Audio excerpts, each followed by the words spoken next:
Good morning, everyone. It's Saturday, and again, it's gray and gloomy and rainy and wet and cold, and everyone has already got their firecrackers. So there's a lot of noise, and my dog is very scared. So I'm going to do I'm going to do one pour, and then I'm going to do some Vallejo fluid watercolors. And I'm then going to call it a day because I have to be with my dog.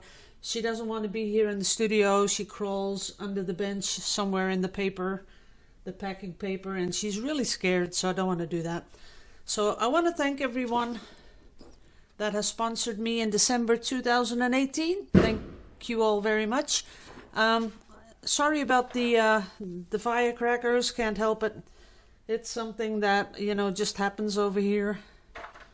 This is going to go on until, I'd say, January 4th, something like that. Yeah, it's very annoying, and I wish they would do something about it, but I don't think they are going to. So, I've mixed up some colors, and these are colors I mixed up, I think, 4 or 5 weeks ago. And that's why there's no air bubbles in them, which I'm pretty happy about. And we're going to just layer that paint in here because I'm going to do a feather pour.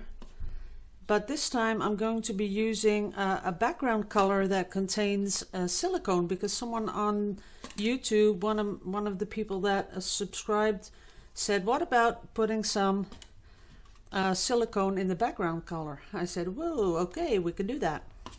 So that's what we're gonna do. There we go.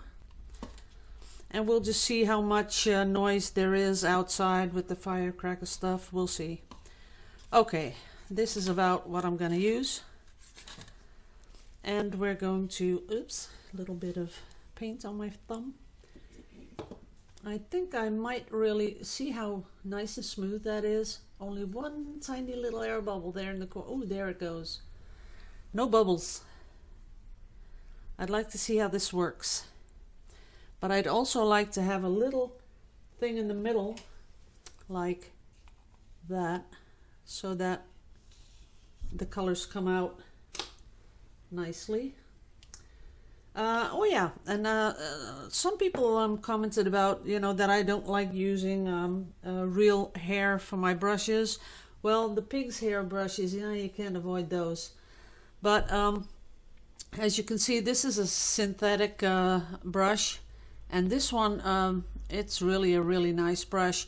It behaves like Kolinsky, maybe not as, it doesn't soak up the paint as much, but it's it's a really nice brush to use, and they're not that expensive, so I kind of like those brushes.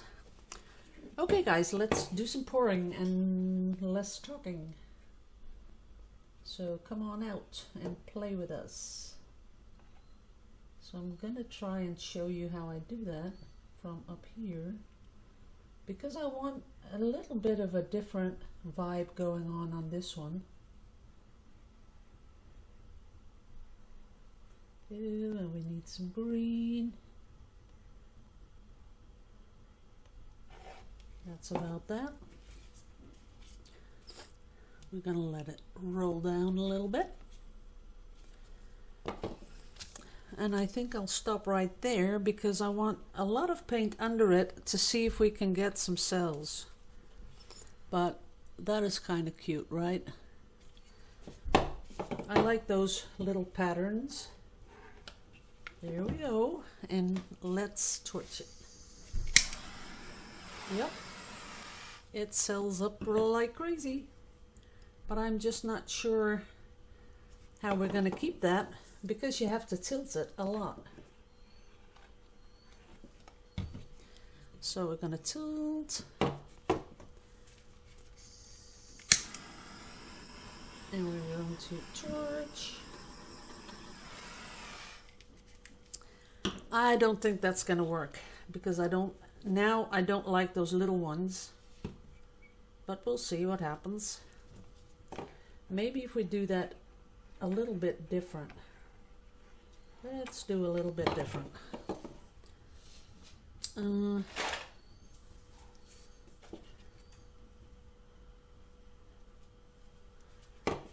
because if we were to, wait a minute, I was thinking of pulling some of this color over the background color like that. And this is just experimental, guys. Yeah. It's not doing like I thought it would do. That's pretty neat, but that I don't like. So let's put some more under there.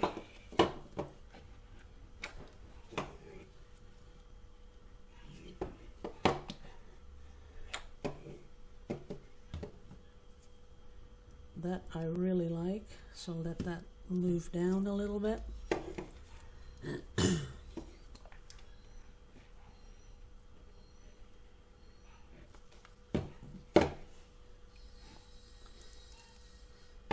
That is kind of cool, that up there. I like that. I don't like this, so I'm going to remove that.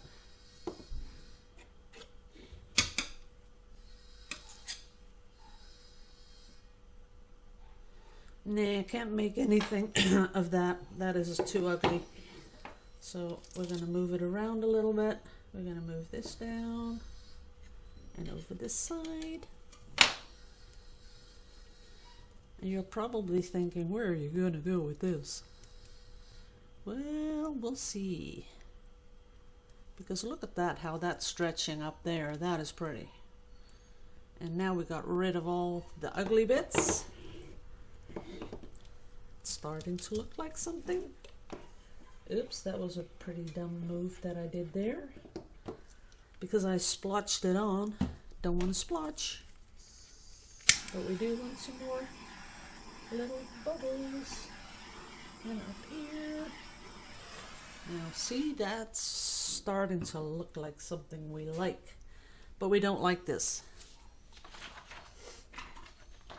Oh, I'm running out of paper, I see.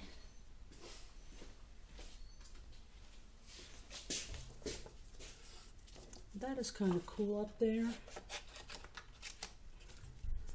But this, I gotta work on this bit.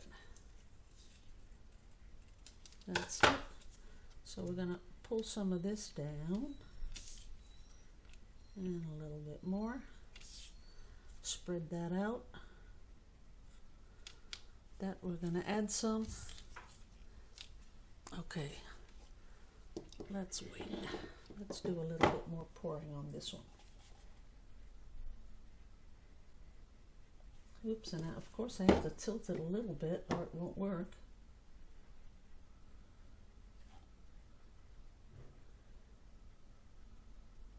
Okay, let's do it. I'm not getting pretty colors. Okay, now I have to tilt all that off, and I really like that bit. Let it come back down. Now I have my thumb in the cells here.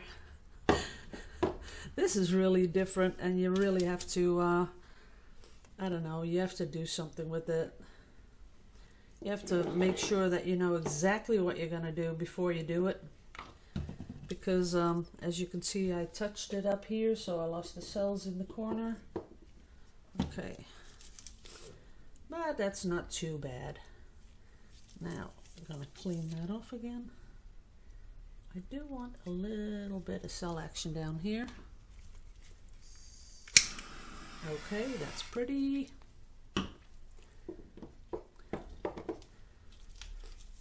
And I need some cell action up here. Touched it too much. There's a real thin line with touching it too much and not enough.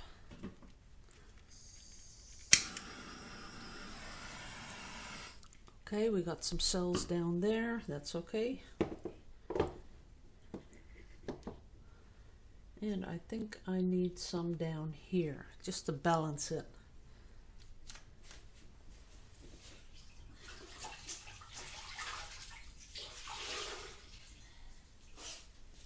Just have to clean off that little piece of paper. Otherwise it's going to contaminate the whole thing, and we don't want that. So what we'd like is a little bit of playing down here.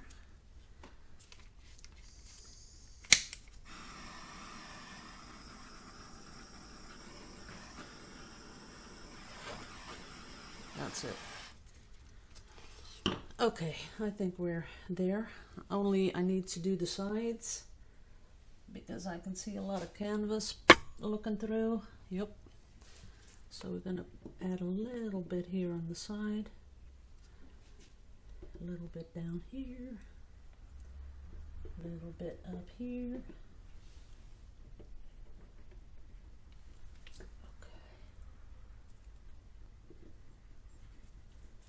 That worked out beautifully.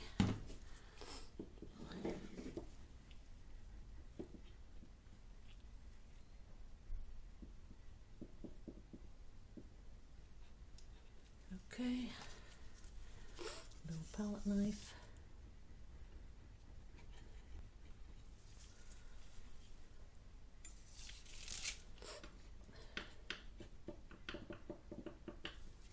That's okay.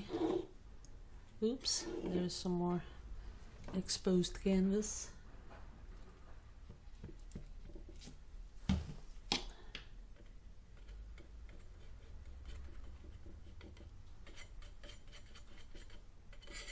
Okay. So there we have both worlds, I guess you could call it. We have cells, we have feather things, and we have a nice negative space background, and I think we'll just leave it as is. I don't think any glitter would make this look any better because there's enough going on. When there's so much going on and you have different parts that pull your attention, I don't think adding glitter will do anything more to it. I think I'd like to leave it just as is. If you think the blue, because right now I'm thinking the blue is just a little bit too blue, that big piece here, you can always do this. You can always come back in and follow those lines and make that blue just separate it a little bit. There we go. Now you've broken it and it looks a lot better. I think I'll do that here too, because it just needs to be broken up a little bit. Otherwise, well, those two things I really don't like, but I should have just done that like that. So these two I don't like. That was pretty... I didn't think about that one. Ooh, doing this very carefully. Now let's see if that'll sell up. Nope, not much, but that's better than those two little lines that were pulled through it. So I like it like this.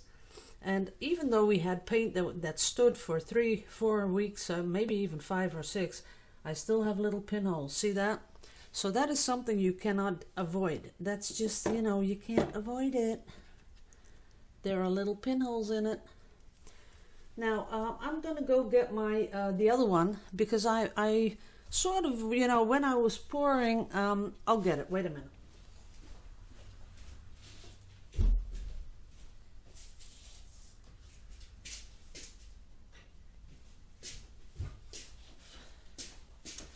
Okay, this one. Can you remember when I did this one? And there were just gigantic blotches of paint on there. And I'm sure some of you thought, that is never going to flatten out. No way is that going to flatten out. Now look at it. It is totally flattened out.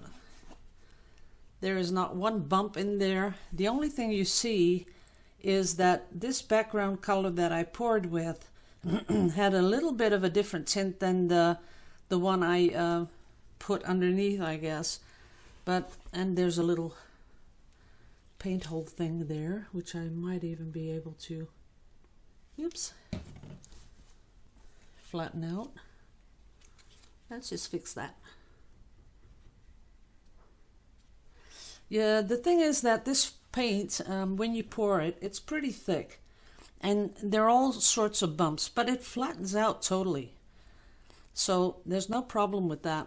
Now, if you look at close up, let me see if I can get you in focus there. Can you see all this, what's going on up here?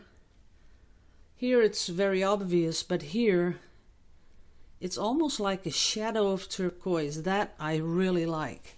And I'm going to try to do something more, another one like this, but then a lot bigger, because I think the way we pour this, it has a lot of possibilities to do it very, very large. So I'll be ordering the really big canvases pretty soon, and this is something that I'd really like to do in, like, say 120 centimeters, 120 by 80, something like that. But I really love this. It's beautiful.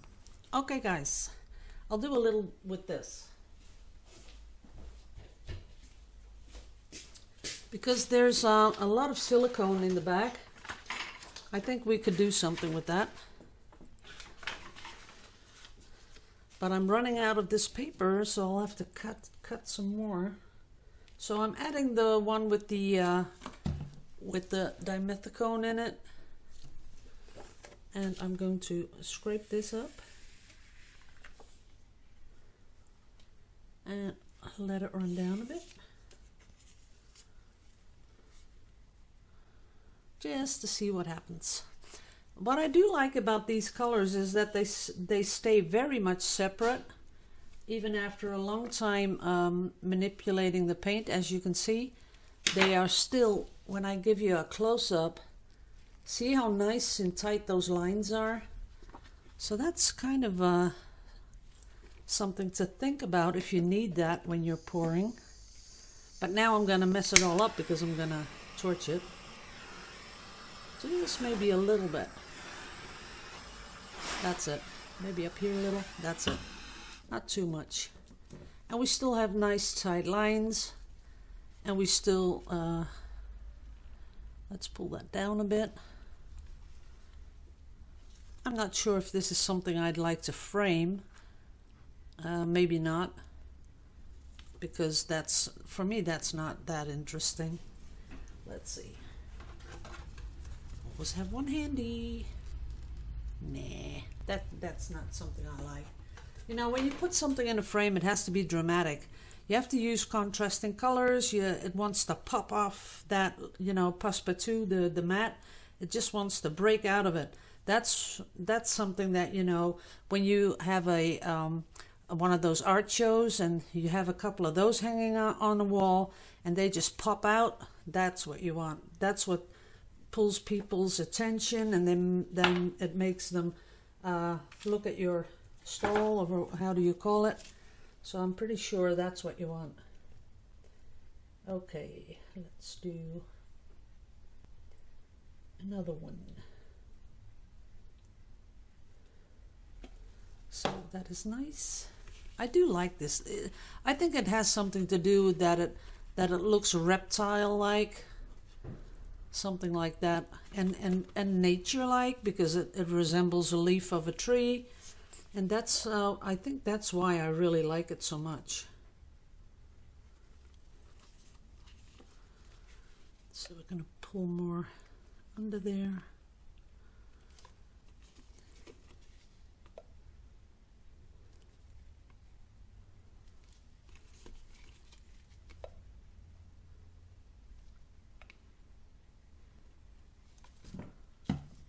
It's kind of cute, isn't it?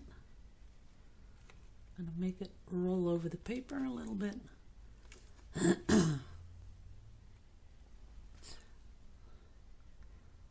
That is pretty. And of course I got to torch it.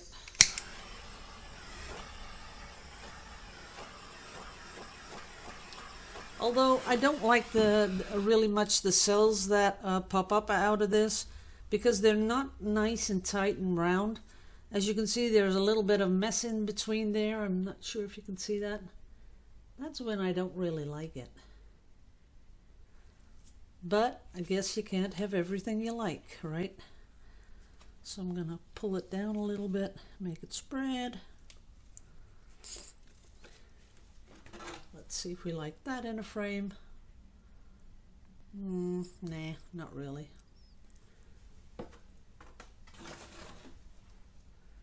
Let's just imagine it as a pendant. That would be kind of cool. Not sure if you can get the light in there. Nah, maybe not. Maybe I'll just let it dry. We'll see what we can do with it later. Okay, guys. Well, thanks for watching. Love you all to pieces as always. And I'll be back. I have to clean up a little bit, but I'll be back with Vallejo Fluid watercolor. So see you in a bit. Love you. Bye-bye.